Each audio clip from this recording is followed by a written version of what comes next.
కానీ మీకు అందరికీ అర్థమయ్యేలాగా చెప్పాలంటే ఒక విషయం చెప్తా, గుర్తుపెట్టుకోండి.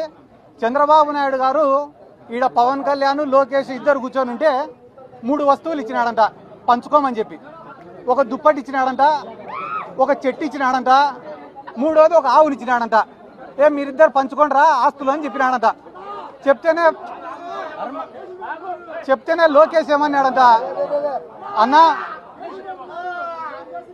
2 నిమిషాలు అయిపోయినాక నీ ఇష్టం, 2 నిమిషాలు.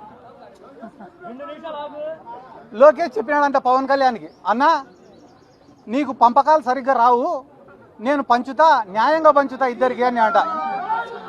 అనే తర్వాత మొట్టమొదట దుప్పటి తీసుకున్నారంట. దుప్పటి తీసుకుంటే నారా లోకేష్ ఏం చెప్పాడంట, అన్న న్యాయంగా పంచుకుందామన్న ఈ దుప్పటి, దీన్ని పొద్దునంతా నువ్వు వాడుకో, రాత్రి అయితే నేను వాడుకుంటా అని అంట. న్యాయంగా పంచినావు తమ్ముడు అని చెప్పి దుప్పటి తీసుకున్నాడు పవన్ కళ్యాణ్. తీసుకున్న తర్వాత